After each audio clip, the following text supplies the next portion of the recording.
Holy mackerel. Okay, Marvel Phase 4 is ending on a very somber but very high note. I just got back from watching Black Panther, Wakanda Forever, and we are going to talk about this movie. We are going to dive right in there. We are going to talk about how it's making a splash, and we're going to make as many fish jokes as we possibly can. Fish and water jokes, I suppose.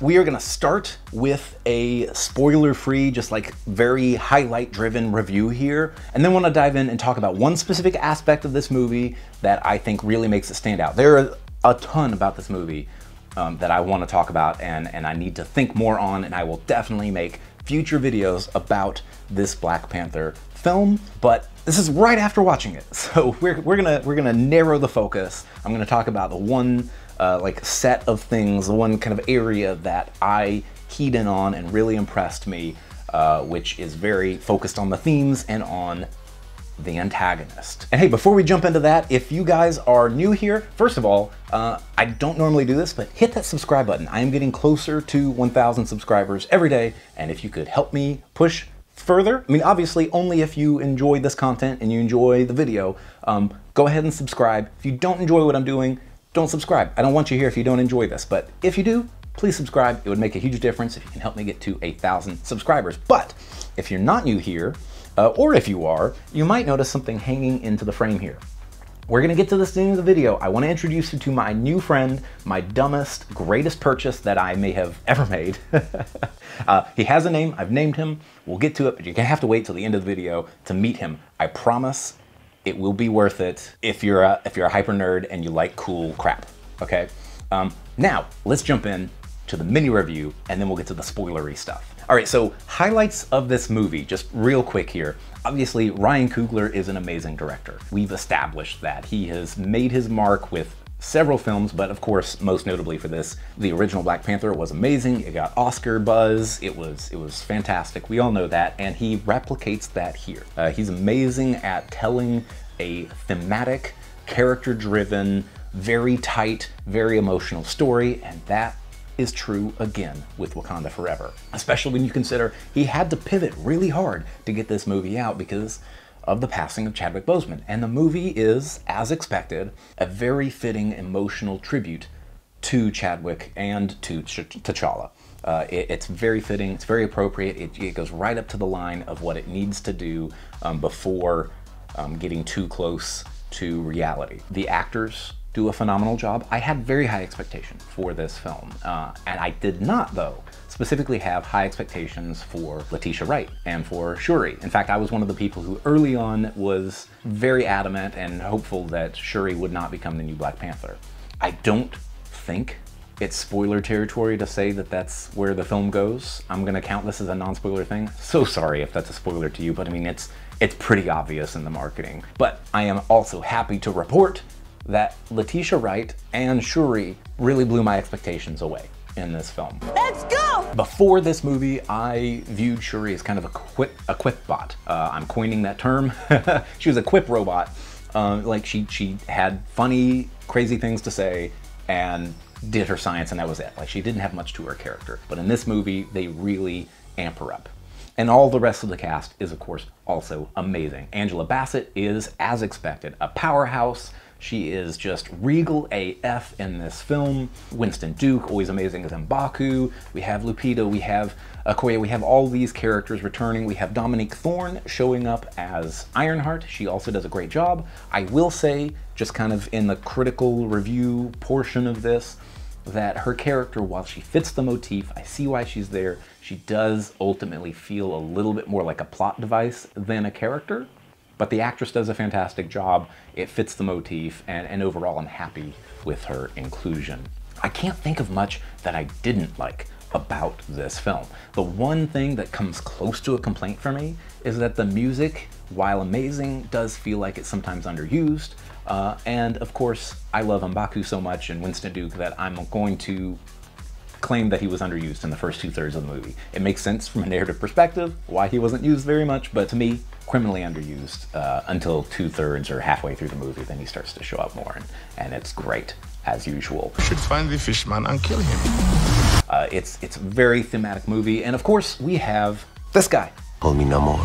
Namor is fantastic. The actor, Tenoch Huerta, who plays him, is extraordinary. Everything that they've done to shift and mold and change the backstory and the aesthetic for the character to make him fit into the MCU. Whether or not it fits into the MCU better as a whole is a different argument, I think, but it fits this movie perfectly. Extraordinary use of culture and backstory and character motivation. A+ all across the board. So, we'll end out this spoiler-free part of the movie, unless you count the Shuri thing. Sorry if that's a spoiler to you. We'll end that out by saying that, to me, this movie is 5 stars. Like, hands down, 5-star movie. If you are on the fence about going to see it opening weekend or the first week that it's out, this is your call to go do that. All right, now we're getting into spoilers. We're getting to the part that I really loved about this movie, and it comes back largely to this guy, right? We're going back to Namor here because, like I said, Tenoch Huerta, fantastic actor, very perfect casting for this, and then everything about Namor really fits and serves the story, the theme, and the evolution and growth of Shuri and Wakanda both as a whole. This is, I think, a perfect instance of, yet again, Coogler, a second time, creating a perfect foil for his protagonist. Because when we meet Shuri in the film, we see her devastated, we see her trying to deal with the fact that she feels like she failed to save T'Challa, to save her brother, that science failed her, that the world has failed her, that she wants the world to burn down. And Namor shows up, and that's exactly what he wants to do as well. He plays off of that we want the same thing type of vibe that Killmonger and Black Panther had in the first movie as well. Namor is very much Killmonger new and improved, in my opinion.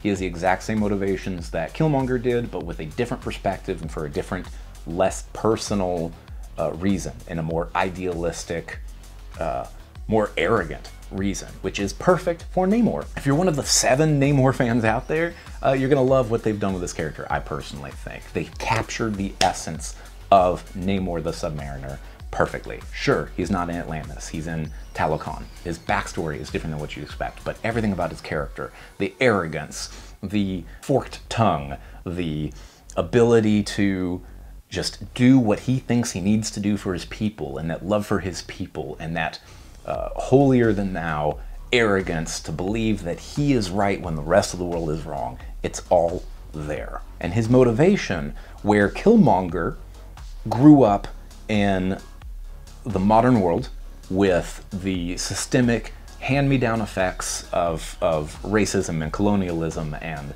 slavery and all of that, and the personal impetus that really drove him, which is being trapped in that because of the death of his father. We, by contrast, have the same problems that Namor has with the world, colonialism and coming after resources and all of that jazz, but the personal aspect of it is more in the background because he didn't experience it firsthand the same way that Killmonger did. Instead, he was raised to be a king. And in being raised to be a king, he sees the struggles of his mother, like the things that weighed down on her from her time in the surface world, comes to the surface world and is immediately met with the sins of the surface world. And his view of the entire surface world is tainted right out the gate by what he sees. Colonialism and slavery right out the gate is what he comes to see face to face with.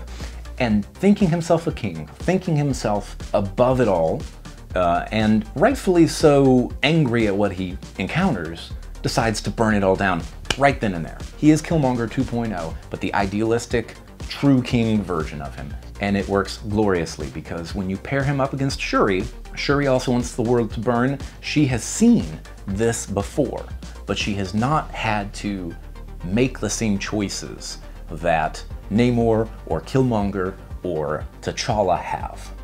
And so when she is up against Namor and Namor kills Ramonda and attacks her family, and she already wanted to watch the world burn, and now she's faced with that extreme personal rage too, the rage that Killmonger had for the loss of a family member and the vengeance, she gets to have that butt up against what Namor is and has to choose the legacy that she wants to be known for, that her mother represented, and that T'Challa represented, and it's just so beautifully done. I'm not really doing it justice here because this is not a true video essay in that I didn't go script this. This is all just things I've thought about, off the cuff.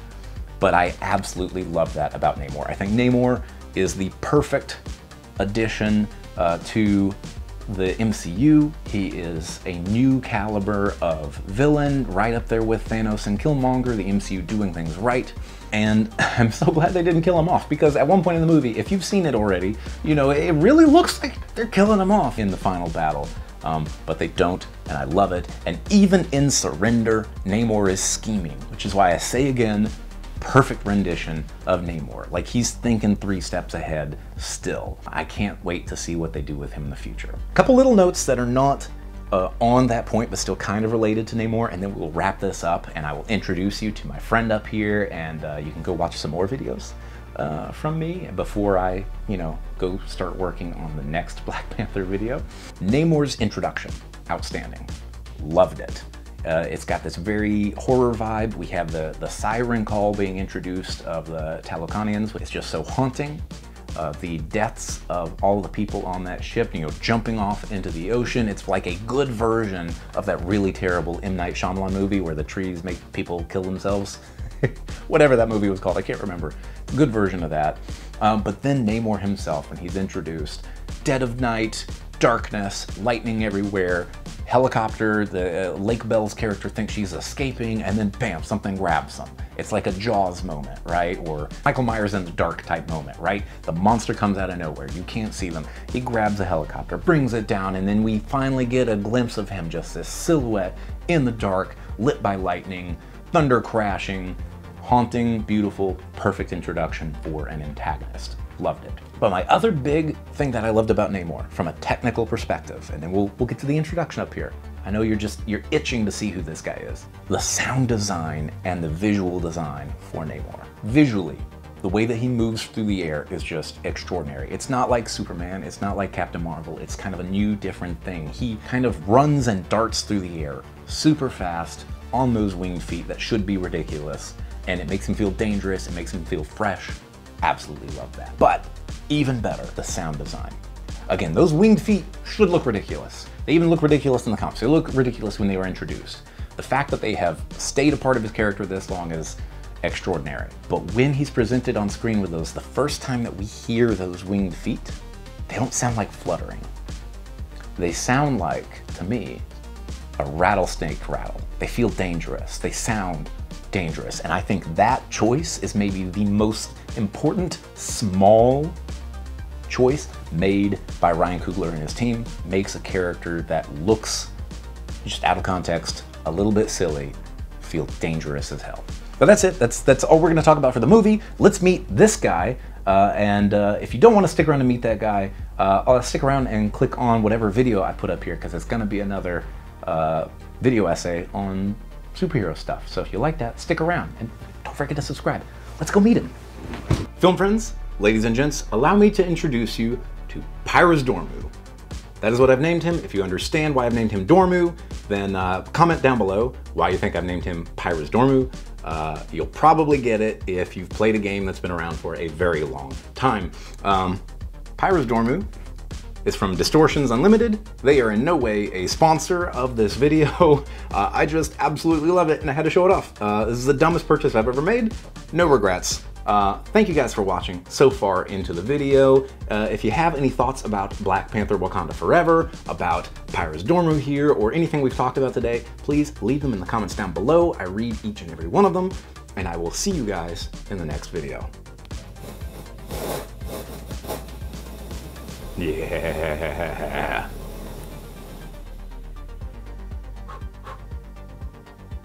Puff.